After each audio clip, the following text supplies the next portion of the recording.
Today I want to talk about my digital self-care routine. Maybe it's because I'm turning 30 in a few months, and maybe I'm feeling sentimental about the privilege of getting older, but more and more I've been reflecting on the role my digital devices play in my life. I've spent the past 5 years working for myself in a fully digital space, and I'll admit that some of those years I was living more for my job than I was for myself. But these days, I find myself really actively pursuing boundaries with social media, with my inbox, and the online world altogether. I just want to make sure to really soak up the simple, beautiful, mundane moments of life, and not just in a way that looks pretty for Instagram. So for this video, I just want to open up that conversation and share with you some of the ways I've been able to personally weave digital self-care into my everyday life. First and foremost, I avoid using my phone first thing when I wake up at all costs. This is a hard boundary for me because I know how incredible I feel and how productive my days are when I wake up and nourish my own body and mind before I open the floodgates of emails, news, and social media. But just saying I won't touch my phone isn't enough. I must physically distance myself from my phone because I am not disciplined enough to not touch it if it's right next to me. So if that's true for you too, charge it across the room, put it in a drawer, or even give it to your partner. Do what you gotta do. Everyone tells you to turn off your notifications, and if it's something that you haven't tried yet, I definitely recommend that is always the first step in creating a healthy boundary between you and your devices. When you don't have notifications popping up and telling you to open up the app or check your email, you are able to put yourself back in control and decide for yourself when you'd like to open up those applications. If you've seen my calendar video, then you know that I time block my days. This helps me more seamlessly sink into deep focus mode.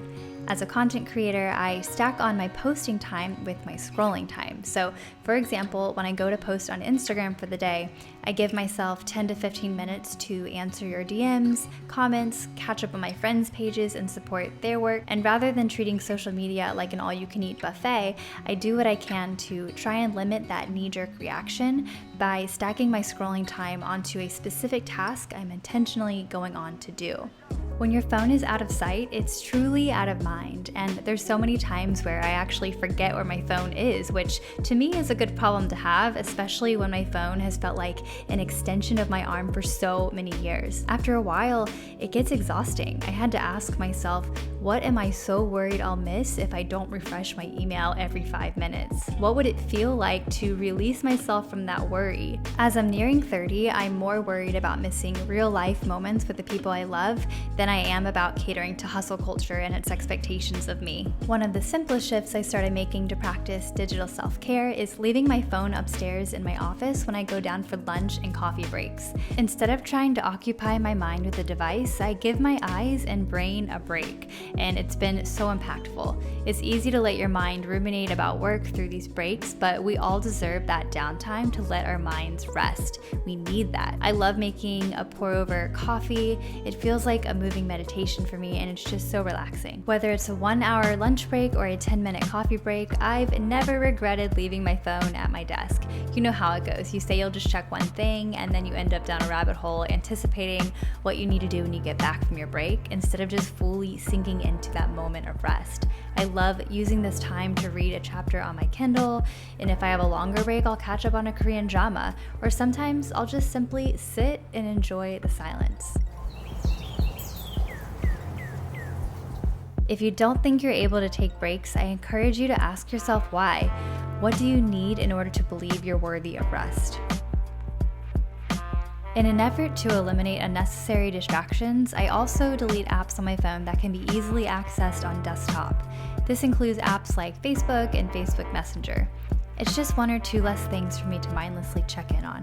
You see, I value time more than any asset in the world, more than money or any level of conventional success.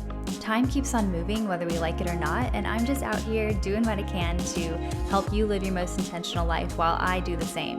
It's why I've become super passionate about sharing how to create more time, space, and energy in our day-to-day lives. It's why I care about time blocking, task batching, and utilizing free efficient systems like Notion. People sometimes roll their eyes at productivity hacks, but all of these tools help me make the most of my efforts. That way, most days I can turn off my computer at the end of the day and actually feel good about living my life. I want to be present when I'm cooking a delicious dinner with my family. I I want to explore new hobbies, unplug for the weekend, and not try to document every moment of my life for the internet. Technology is a tool, and it's how we approach it that makes all the difference. If you take away one thing from this video, I hope it's that you are the creator of your life and you deserve to set boundaries so that you are in control, not your devices. As always, thank you for hanging out for this video. It's always a pleasure. Let me know what digital self-care tips you're excited to integrate, and I'll see you next time. Bye for now.